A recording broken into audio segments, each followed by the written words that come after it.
It's Rich Keefe. It's the DORK podcast. Davey. It's the DORK podcast. Hashtag. It's the hashtag DORK podcast. Thanks for tuning in to another edition of Hashtag Dork. My name is Rich Keefe, joined as always by Davey Eyeballs. He is Ratatouille Von Datatouille. Ratatouille.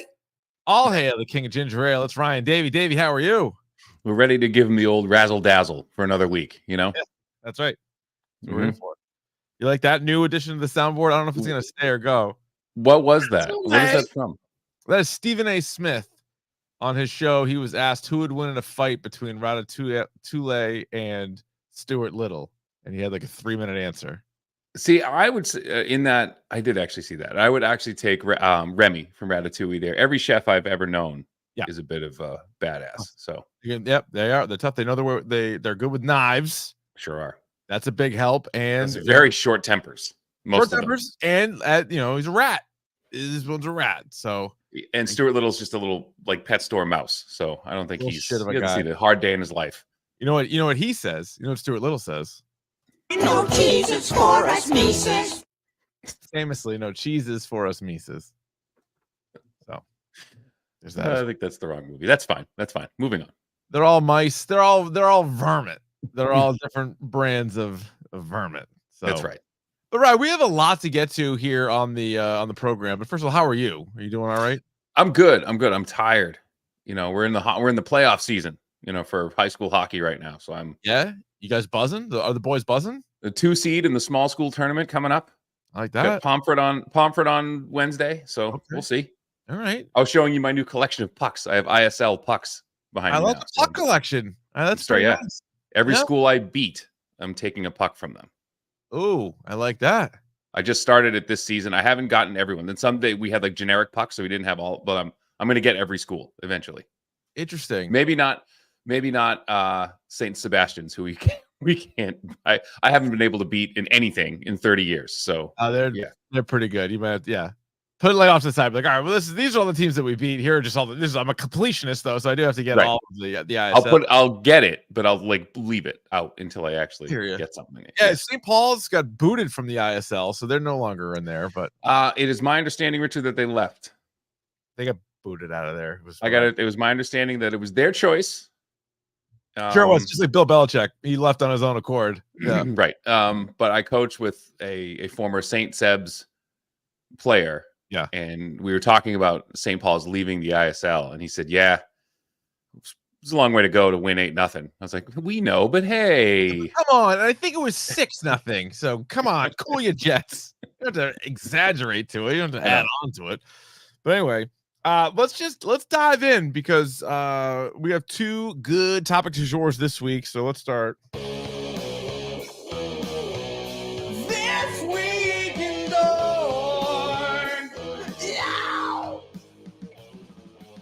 Well, since our last episode, a few trailers came out, including one for a movie that I had not even heard of. It was not on our list when we did our 2024 movies to look forward to, and it comes out in April, so it's 2 months away, and it's a film starring Bill Skarsgård, and it's called Boy Kills World.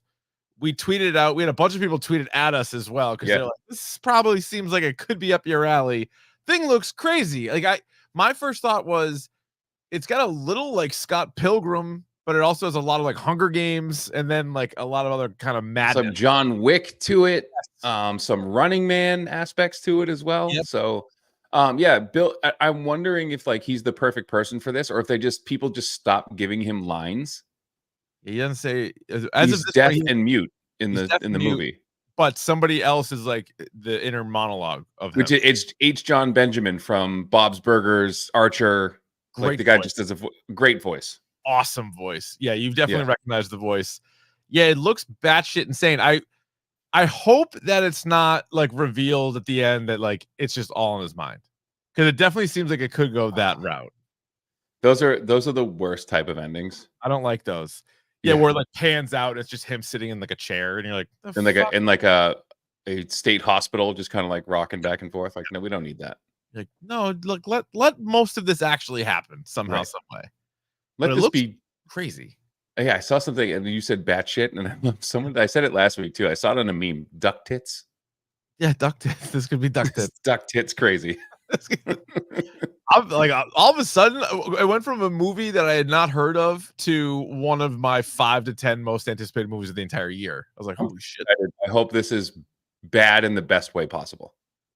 I think it could just be. I think it could be good. I think, like, it's so out there. It could A be landmark film. Yes, could The be the Criterion best. Collection will be talking about it at some point. Do you think it could be the best movie ever made? Every movie could potentially be the best movie ever made. That's a good point. Depending on who you ask. Yeah, you know what? Going in, you should think this might be it. I've seen a lot of film.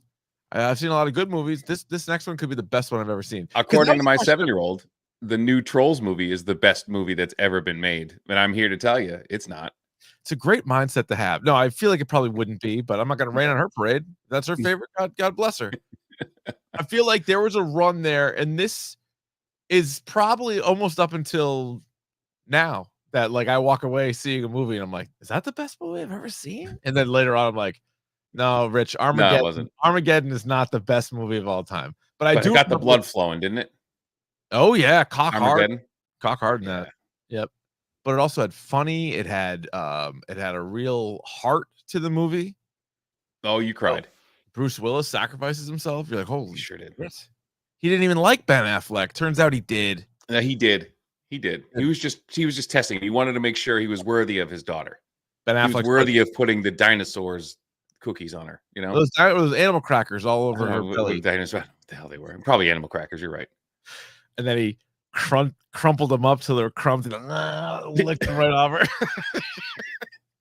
I didn't see that cut. Yeah, no, that's all you got to watch. That's the Michael Bay extended. Yeah, right. He ate a whole bowl of cereal right off her belly. Like, my guy's a freak. Look at my guy. Look at my guy. He's pouring milk on. He's a freak.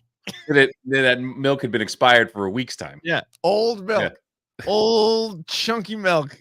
This guy. Love that movie though. Love it. So yeah, I think to your point, this could be the best movie ever made, but we're gonna have to tune in to find out. Exactly what you said. This could be. I really like what you. That's a good way of doing arguments now. I actually really like what you said when you said that it's the best movie ever made. Like, I didn't fucking say that. I should start doing that on the radio. No, you didn't, but you implied it. Where you were going had I not interrupted you. I'm sorry for that. This is. When guys call in, they're like, your show sucks. I should hang up. I'm like, you're right. This is a great show. And when you called in and said that you love this show, I should have given you more time. You were very good. I appreciate that. We got a release date for the season or episode 1 of The Boys season 4. That is June 13th. That's right around the corner. It'll be pretty good. I'm excited for that. Yeah, sure. And as somebody pointed out on Twitter, right around the same time, we're going to get The Boys and The Bear. Right. It's like The Bears, like the week before. That's going to be some good television there. Weekly television. I can't wait. Yeah, I'm excited for that. Can't wait. Speaking of weekly television, this past week, the first 3 episodes of season 3, aka the final season of The Bad Batch, were released. 15 episodes total, and there's going to be once a week for the rest of the run here. But did you get a chance to watch these 3 yet? Not yet. Okay. I had a lot of things I had to finish this week, so. All right, very good. Yeah. I would say this completely spoiler free. Episodes 1 and 2 are like decent. They're sort of like obviously kind of setting you back up and like, all right, here's where we left off. Here's where we're going. And then episode 3, you got a little lead in your pencil, my guess. Okay. All right. I like episode 3 was solid. Say no more. Which I feel like a lot of shows, when they do it in this format, they kind of know that's what's happening. They're like, yeah, WandaVision did the same thing, right? We're just like, yeah, kind of rope-a-dope-ya. I'm like, oh, so yeah, like you let's might get not to it. know. And then like, oh, you mean this? Yeah. Oh, you mean this? Oh, this one? You were looking for this right here? Yeah. Right in front of you? Because episode 1 might not have been duck tits, but then by the time of episode 3, you're like, shit, I can't wait for next week. So I do like that. Speaking of next week or this week, depending on when you're listening to the podcast, Shogun comes out on FX. So set the DVRs, although I'm sure it'll be on Hulu, right? All FX shows are on Oh, Hulu. yeah. Yep. But Shogun, I'm ready to go for Shogun. I'm ready for this too. I having just finished True Detective. What else are we watching right now? Nothing great, right? No, well, Bad Batch. So Bad Batch. Yeah. It's only 6 episodes, so you know me, I might get sucked into it. The Rick and Michonne Walking Dead comes back, starts this week. That's that thing you just won't let go of, right? I can't, You dude. will not let go of it. I'm in way too deep. I've seen way too many episodes, so I might. It's the new Riverdale. It's like a mini. Actually, you know what? I still have the final season of Riverdale to watch, or like half of it. I have it still queued up on my Netflix. It's like left off where I was, but I don't know. Maybe if you guys out there watch the Rick and Michonne show, let us know at Dork Podcast, Twitter, Instagram, or dorkpodcast@gmail.com if it's worth the shit. And you know me, I love almost everything Walking Dead related, so maybe I will. I love most of it. I Remember that time when you said stuff? When you said Walking Dead was the best show you've ever seen? Yes, I do. It was every Sunday night at 10. Like, that's the greatest show I've ever seen. One of the greatest movies I bet people have seen is currently streaming on Peacock. That'd be Oppenheimer. So if you still somehow, some way have not seen Oppenheimer, it was me and Davey's 2023 movie of the year. What are you pointing at? Nothing. Forget it. Have you not seen it? No, I thought you were going somewhere else with that, and I was like, I have seen it. Yeah. Oh yeah, but or watch it again. I mean, maybe you saw the theater. I do have to watch it again. So it's on Peacock streaming right now, so you can give that a rip before the Oscars, whatever that is next month. The SAG Awards, speaking of award shows, was on Netflix last night. I didn't watch any of it, but isn't that weird? It was like I was scrolling through Netflix looking for something to watch, and it was like live right now, the SAG Awards. I was like, what? I saw that. Same thing. I saw it and I was like, I had no idea that they were streaming it on Netflix. And then I noticed that there was a new Mike Epps comedy special, so I watched that instead. How was that? His comedy's so stupid that it makes me laugh. Like, it's so dumb. Yep. Like, he goes into this bit about like men not wiping properly, and I'm like, this is so stupid. Nice. That's good stuff. Like, right out of the jump, he's like, hey, what's up, Phoenix? Men don't wipe properly. I'm like, okay. Oh, you can do 10 good minutes on wiping, sure. You could do 10 good minutes on it. And then he said something that made me laugh out loud, and my wife thought I was dumber for laughing at it. He was talking about his friend who only likes big girls. Yeah, I'm in already. Like this. And he said, and he's always like, she got to be 2 something if you want me to do something. I do not like that. That's fantastic. I like to take old biddies and bunch in mocks. She got to be two something if you want me to do something. I like when you rhyme something with something. That was the home run right there. Ran Homer with Homer. All right, I will cue that up. I will watch that. I love Mike Epps. That's funny. He's in like a legit feud with Shannon Sharp. Have you read anything about this?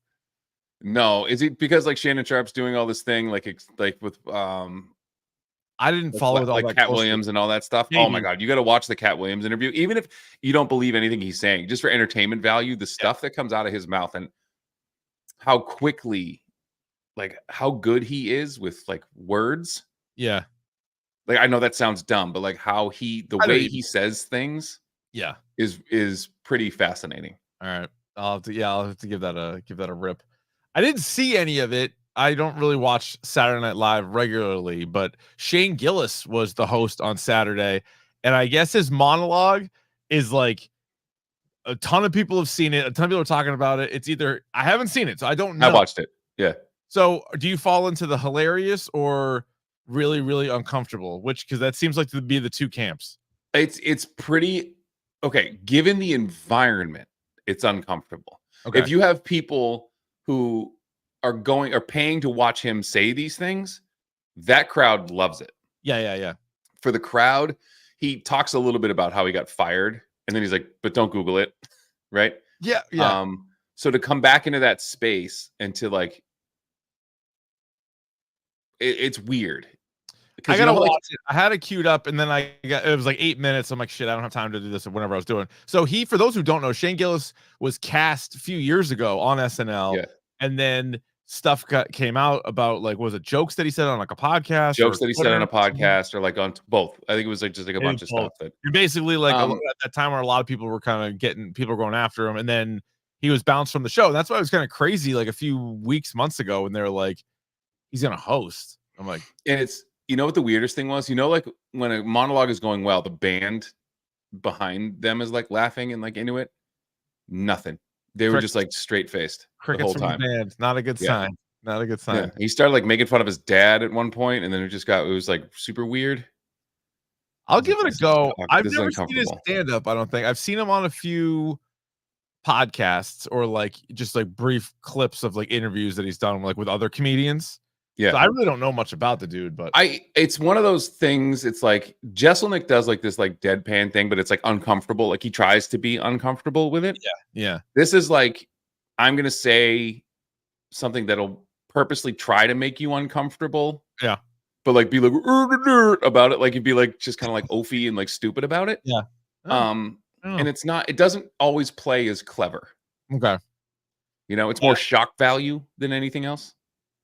Right. And like I'm not a huge Jesselnick fan. Like there Me are a neither. lot of people that really like him, but like the one of the stand-ups that I saw, it was almost kind of like predictable. And like not that it offends me. Like I'm not really get offended, but it was No. like you're like, oh, okay. Oh, now you're going to like a 9/11 joke. Got it. Now you're gonna go Got do it. this kind of joke. Like, got it. Okay. Like that's dead fine. kid joke. Great. Yep. Like Okay. you always go to like the worst place you can find with him and be like, all right, I get it. This is where this is going. Yeah. Like, And I'm not shocked. It doesn't shock me anymore. and like no, I know. And like people always take the bait too. You can hear it in the crowd be like, no. Yeah. It's like, what did you think this was gonna be? Right. Like, I don't really This is his whole act. This is his whole Yeah, act. I know. Is this. Yeah. And then also fittingly, last thing in the news, to tie in nicely with the topic du jour, True Detective has been picked up for a season 5. So Sure. we will get a season 5, and we will get into that and what we want to see out of that coming up in the episode. But that'll do it for the news, Ryan. Let's get to this. Y'all ready for biz? Topic du jour time. It is again. Well, I'm glad you asked because it's the topic of the day, and today it is Did we just do this? Did we just do? the topic du jour. Every week we do 2 of them now. Oh, geez. Shit. Yeah, yeah. little peek behind the curtain. True Detective Night Country, aka True Detective season 4. It just ran for 6 episodes on HBO, and we begin as we do with all of our movie and TV reviews, spoiler free. Ryan, True Detective Night Country, did you like it? I did. I like this. This was nice. You know what's funny to me is that was kind of my impression after each episode. And then once the series was over and I really, really thought about it, I liked it a little bit less each day. So it wrapped up last Sunday. I forget if I watched it Sunday night or Monday. I watched it pretty soon, right after the finale ripped. And then I was just thinking about it and I'm like, I didn't really care for that. Oh, didn't really get answered. That also, I don't really. That's so like, But it came out shit hot, didn't it? It sucked me right in. Yeah. It sucked me right in.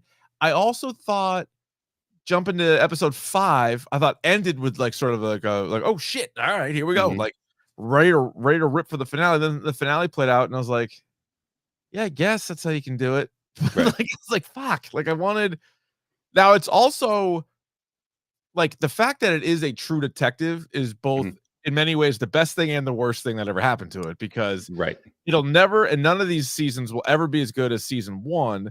However, I might not have watched it had it not been a True Detective label. I was talking to someone about this, and we were kind of having the same conversation. And so the person I was talking was like, "Would you have watched it if it was just called Night Country?" Yeah, Probably. Jodie Foster is a big enough Foster. draw. Yeah. It's Jodie Foster. I probably would have, but yeah, so it's tough because you immediately kind of compare it to that. But even on its own, I thought it was fine, like fine to good, but like I didn't like it. And I thought there was a chance there. Like we talked early on, like here and there, like the setting was super cool. Like all the days of night out there. We both love 30 Days of Night, the comic and the movie. And like that sort of premise. And a lot of these True Detectives have like a little horror element to them. So I'm immediately in on that. But I don't know. It kind of left me being like, I had a bunch of questions. And then I was just, doing like a light bing on True Detective. And a lot of it was like, oh, like the showrunner answers a whole bunch of questions. And you're like, yeah, in interviews, like not in the show.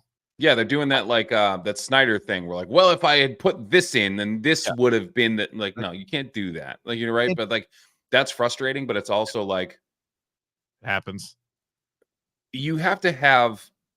I get also like leaving things up to like interpretation, but like, what's your interpretation of this?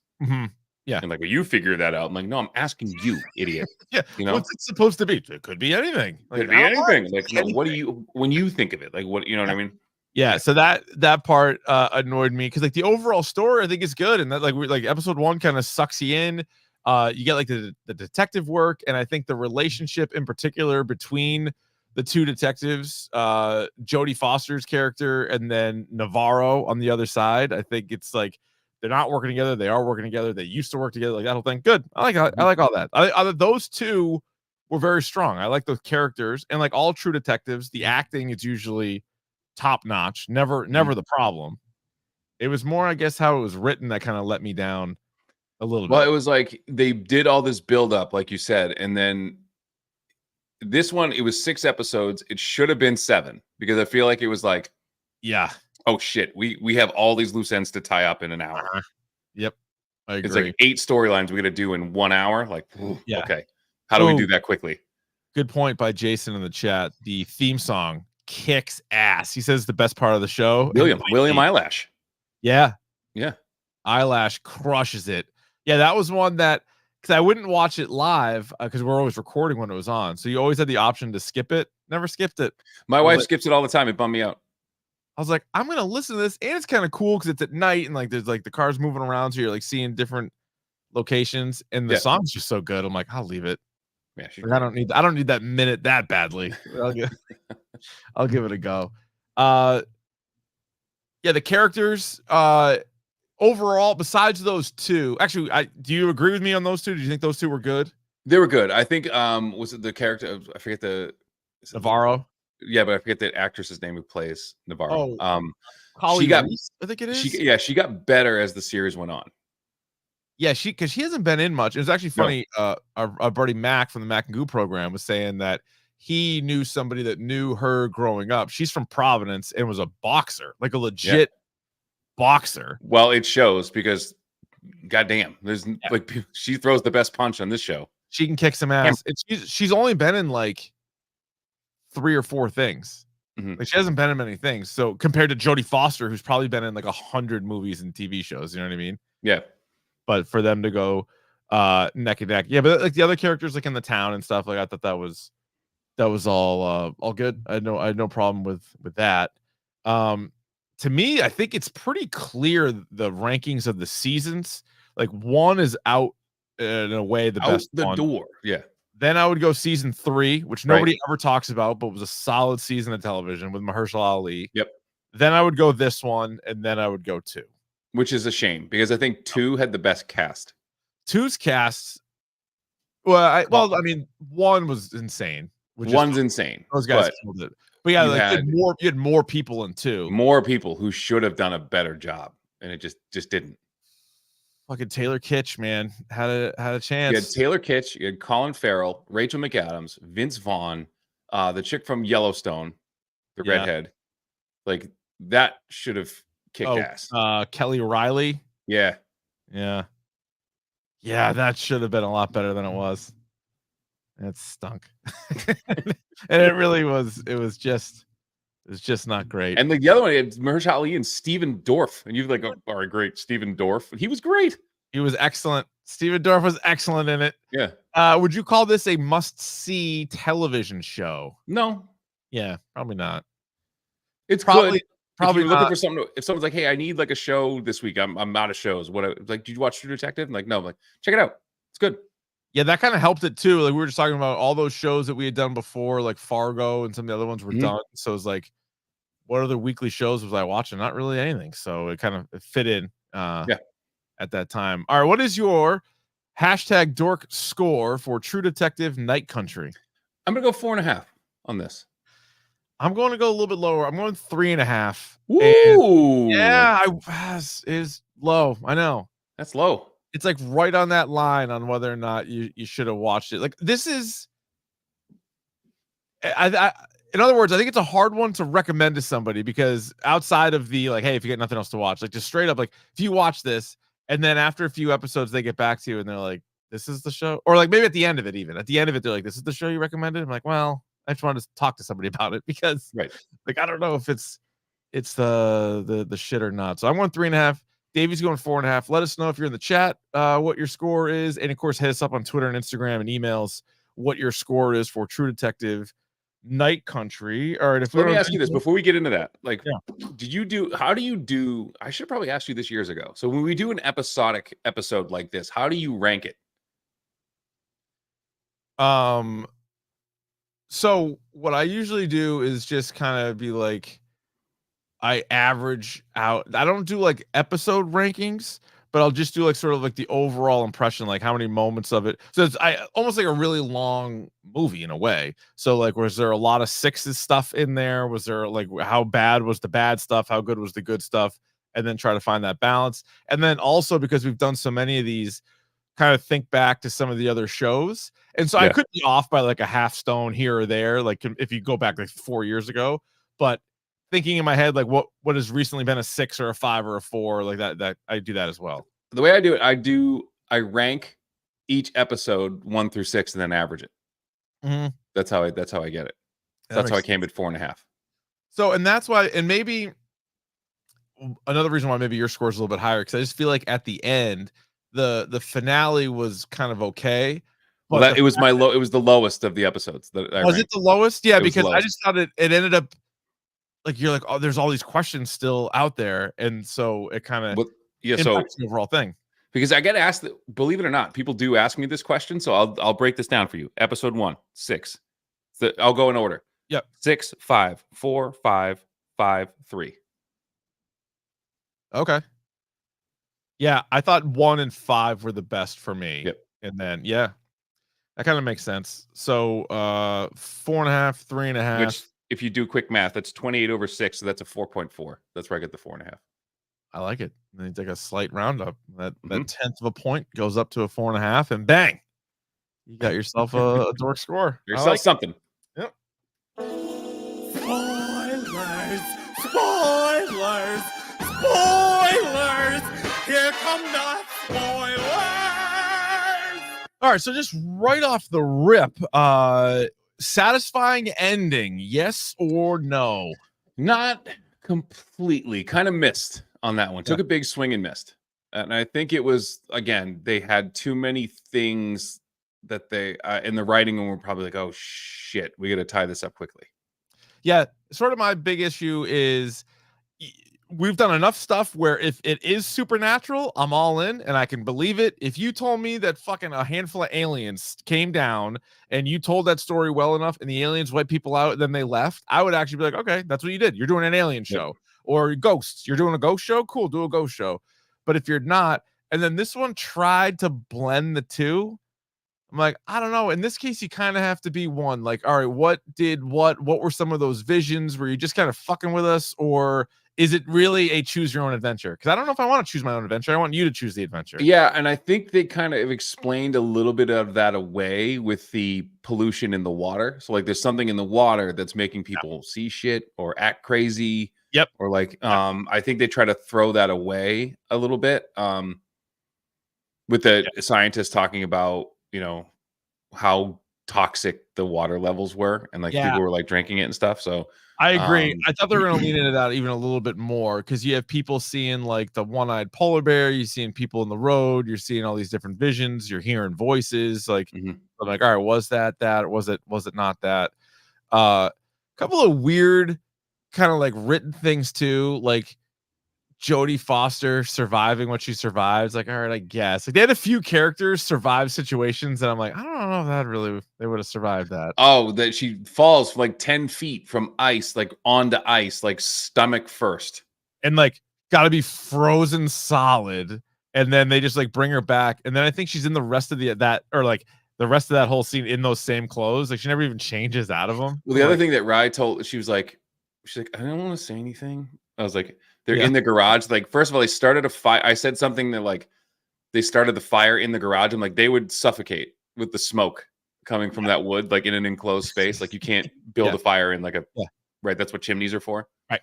And she's like, so if there's trucks and equipment, why didn't they just get in a car and turn the heat on? Yeah. Yeah, 100%. They drove away, like, Yeah. however how much longer later, Yeah, and just get in the car, turn the heat on. sat in the front seat, blasted the heat on her. Yeah. Not like just Or fire she's it like, they get the fire, she's 10 feet away from the fire. Like, put her next to the fire. What are you doing? like, yeah, basically, like, layer in it, please. I mean, that's not that's what that's like that's nitpicking, isn't it? no, it is. Yeah. It is. But yeah, I still so like Annie K and like the Annie K murder is like one of like sort of like the side turned like blended into like main stories. And you find out who killed her or who killed her. You find out uh who kind of like avenged her in a way, Mhm.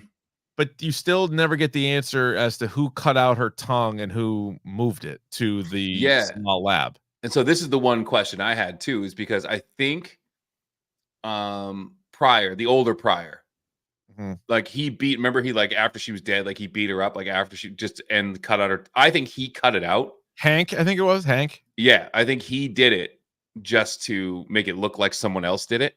Okay. And cut the tongue out, like send a message or whatever. But that the only question is, how did it get there?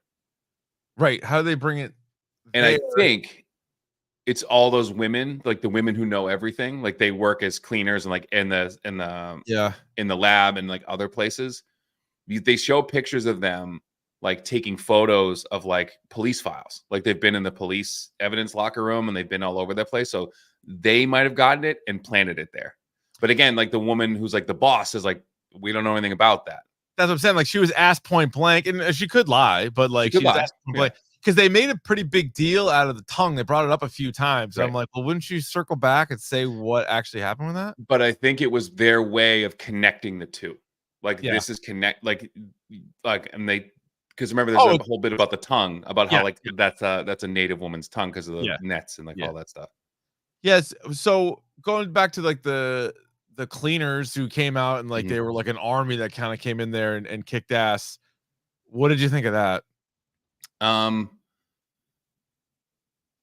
kind of liked it. I like this idea of a place like that because remember there's like all this protest going on and they start talking about this place has been here longer than you. This will be here long after you're gone. Like this was here before you even named this place was named Alaska. Like we were here. I like them kind of policing themselves and policing their own land. I think that's a cool idea. The execution of it, I don't know, but I love the idea of like, this is our town. I don't give a shit if you're, you know, what's the name of some science lab or some mine or some cops or whatever. Like this is we're dealing with this. This is how we deal with it. I like that. I guess it was just frontier weird, justice. But because like going back to the first episode and it was like trying to figure out what happened to all these guys. And basically they were like frozen, but they died before they froze, but they had these looks on them. Like, but I don't think that really lines up necessarily. Like, I mean, maybe I'm wrong. Maybe I misremember, but wouldn't they have frozen it? Because then they like let them out there. Then they like basically told them to like go. They told them to go, and then they said, and the implication is that they saw something that scared them to death. Yeah. Right. And then I forget the woman's name, who's like the boss of the tribal women, says something like, if she wanted to let him go, their clothes were waiting for them, and they would have made it, but they didn't. Yeah. I don't know. Technically, and again, technically, they didn't murder anybody. No, I guess they didn't. I guess it just seems kind of clunky, or at least what they were setting up didn't have like a great payoff as far as that. Like if you wanted to have like this army of cleaners go in there, like mow them down, I think that's fine. But the way it was set up was either very supernatural or what I was hoping that it was going to be was it was going to be Navarro, and Navarro was having like different visions and stuff. And she clearly has some other kind of connection going on. Oh, so it's like some alter ego version of her. I thought she was going to show up like fucking the Punisher and they were going to be, it was like just her fucking crazy mowing everybody down. I thought that would have been pretty badass. That actually would have been pretty sweet. Yeah. This was sort of a little bit different. Also they did bring up a lot of, or try to connect season 1 a lot. And I didn't think it helped the show at all because it was way too vague. So like they had Travis Cole, who is Russ Cole, Matthew McConaughey's dad. He was the one, like the dead version of him, that pointed Rose, this sort of like obscure character played by Fiona Shaw, to like where all of the researchers were, and then they all say a lot of the same quotes, right? Like One in particular that was like the time is a flat circle. Like that's the most famous quote from like season 1. Like that seemed pretty heavy handed. That seemed a little shoehorned. I didn't like that at all. There's another one or two. There was also something about the Tuttles that financed the Salal lab, and the Tuttles were like in charge of like that cult basically in the first season. Yeah. But the Travis Cole thing, so if you go back to season 1, Rust Cole talks about like when they're telling his whole story, like there was a time where he was like, he says that he was out of town, right? And he said he was visiting his dad who was dying or whatever, and his dad was in Alaska.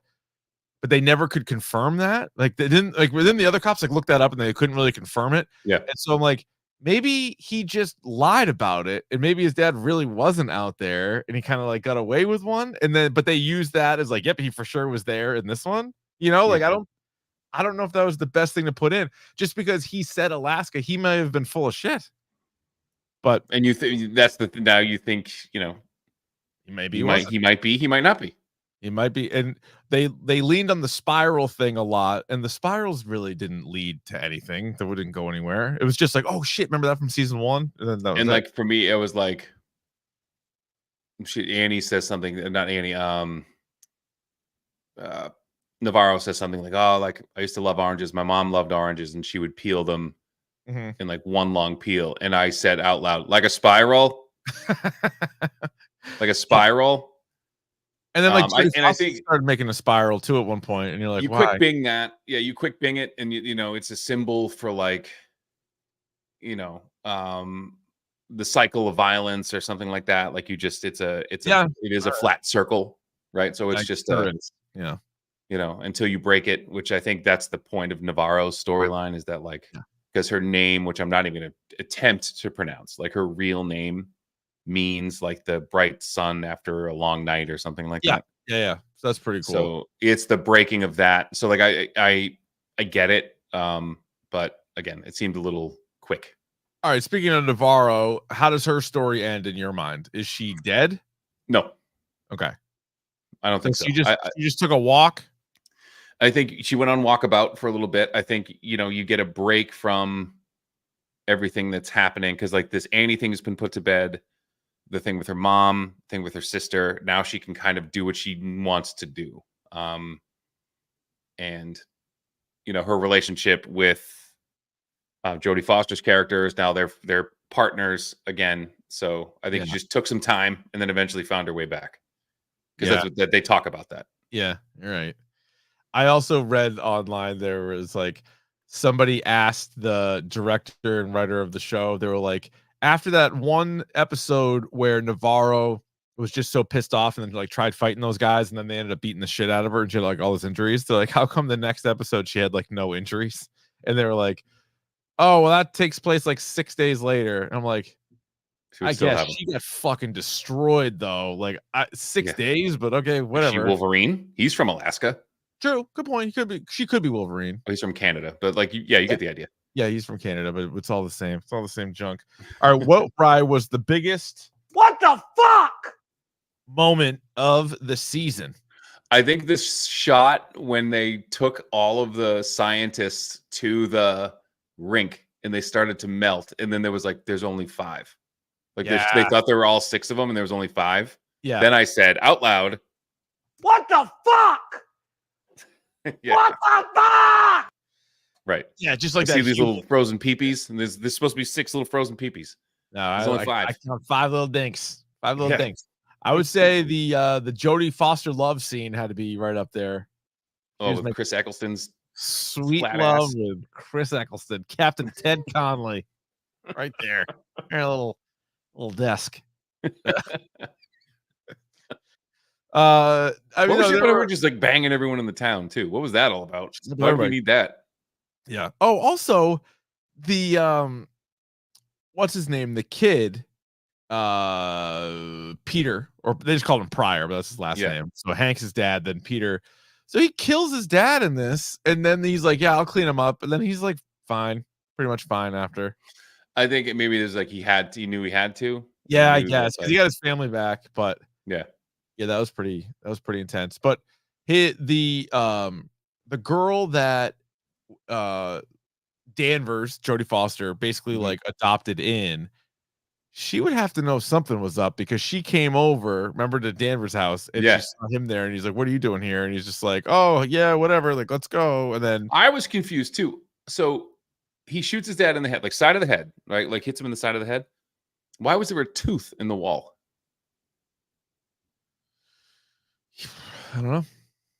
Remember, because he was like trying to block it. Like there was like a Yeah, yeah. Oh, tooth. and then he took it out when she turned around. Yeah, Yeah, why? that was weird. The bullet went nowhere near his teeth. Also, what they never did, and I guess you didn't really have to, but the flashbacks to Jodie Foster with the kid named Holden. Mm-hmm. We don't know what happened to Holden. I mean, we know Holden's no longer with us, but we don't Car know. accident. Yeah, like I guess, yeah, but we don't know who was involved or it's whatever. implied. Yeah. Yeah. Anyway, I do like the storytelling though when it was like when Navarro and Danvers worked together and they were on that case and they came upon that guy and they're like, "Yeah, it was a murder suicide," and then like other cops are like, "Sure about that?" And you're like, "No." Well, and then what's his name? What's his name? Fixed it. He was like, "You understand he's left-handed, right?" Yeah, yeah, yeah. He knew. No one ever told you that. No one ever questioned that he was left-handed. Yeah, that's I good. did like the thing every time she kept asking the two of them, like, "You're asking the wrong question. You're asking because like there's like a That's a good game. Yeah. like yeah. What's the question?" He's like, "Stop out that bullshit." He's like, "No, Uh, like what's the right question?" yeah. Yeah. So like we said before, we are getting a season 5 of this. Where do you And want it to take place? so yeah, the two big questions are where and who. And Mhm. so it's the same showrunner as this one, which I think is, I don't know. Some people will be okay with it. Other people are going to be pissed about it. Like the Also, author Nick Pizzolatto was probably going to be pissed about it, but yeah, he was steaming like on Reddit Willie or Beeman. Instagram Yeah. or whatever. People were like, "Oh, what's the tie-in?" He's like, "I had nothing to do with this show." He's like, "You can't blame me for anything." I was like, "Oh, okay." Um, I kind of like Alaska, but yeah, I think you probably need to go somewhere else.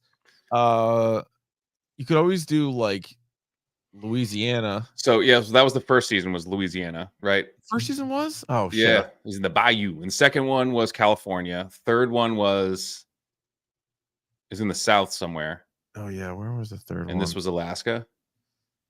I want to say it was like Chicago, but I don't think that's right. True Detective season 3 takes place in the Ozarks.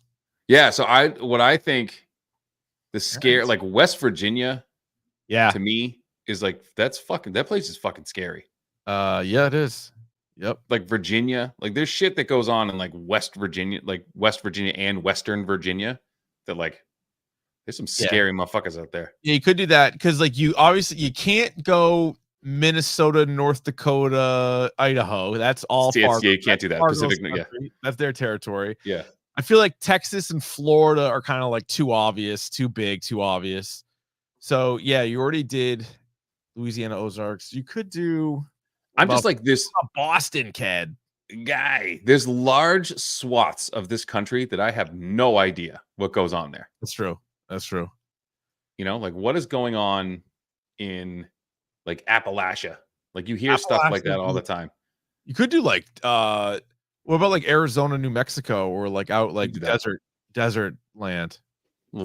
Death Valley action. Yeah, like What basically about the opposite of the spectrums. You just had a really cold season, right? Now you have a really hot season. Well, I just finished Alan Wake, and that takes place in the Pacific Northwest, which is a place that Oh yeah, it rains all the time. Seattle. Right, Nailbiter takes place out there too, right? Yeah, that'd be good. Yeah, that'd be good. What about Maine? Oh, how about Utah? It's crazy Mormon shit. Oh yeah, you do Mormon stuff. Yeah. Yeah. what I'm All right. saying. Who though? All right. Last thing before we get out of here. Who for True Detective? Who? Do you like let me ask you, what do you like? Do you like boy? Do you like girl? Do you like boy? What do you like? Yeah, because they need to be partners, right?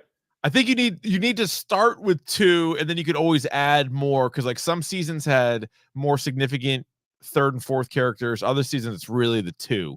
So I'm trying to think who would be. I mean, Michael B. Jordan. That's obvious. And then Michael B. Jordan, obviously Michael B. Jordan and let's see. I think you need to bring someone back who you don't necessarily mhm. who you don't think would be in it, but is like would be really good in it. You know who I think would be a great? Think of like McConaughey playing creepy. You know who could play like creepy but effective too? Who's that? Michael Shannon. Yeah, Michael Shannon is. Like he'd be the weird one, the Yep. one that's like keyed into like whatever supernatural fucking weird occult He sure stuff that is. you're dealing with. Yeah, he sure And is. then give him someone like Carrie Coon. Carrie Coon or Carrie Coon. Carrie Coon would crush it. I'm trying to think of who else. What about Carrie Mulligan. Carrie Mulligan? Yeah, you could go Carrie Mulligan. Very good. Yeah, that is a good one. Or if you do Boston, give me Casey Affleck. Casey or Maine. Affleck, If you Casey do Affleck. Maine, give me Casey Affleck. Dude, Toni Collette. Toni Collette was super high on our top 10 actresses since She was. 2000. Toni Collette would be really good. She was in she played a cop in that Netflix documentary series. It was like based off a true story series, but it was like, so Toni Collette would be really good. Yeah, there's a lot of different ways you could go. Anyway, How about Tommy Lee Jones? you think he still got it? So do you want to go? You want to go like retired cop? You want to go old cop? I mean, he could play like the older version of somebody. Go good cop, bad cop. You try that. I thought you said bad cop, bad cop. Mary Elizabeth Winstead. Yes, Thank hell you. yeah, yeah. Problem is, Mary Elizabeth Winstead and Carrie Coon have both been in Fargo. Now, Carrie Coon played a cop. Mary Elizabeth Winstead did not. So I guess you could put the old badge on her. Ever snooping around looking for clues. I'm thinking of like all the Scott Pilgrim again. Just let's make Brie Larson like and Chris Aubrey Evans. Plaza or Aubrey Plaza and Michael Cera in this season of True Detective. Kieran Culkin. Kieran Culkin could, yeah. He's good. He's Just good. throwing it out there. Especially if you want to go a little comedy wise. So anyway, there's all of our stuff. Hit us up. Twitter, Instagram, YouTube, email at Dork Podcast. Easy to find us on all of those places. Let us know what you thought of True Detective Night Country. And for those of you streaming live on YouTube, we are going to jump on over to the other link for top 10 Star Wars characters. So stay loose, and I'll talk to you real soon. All right, man.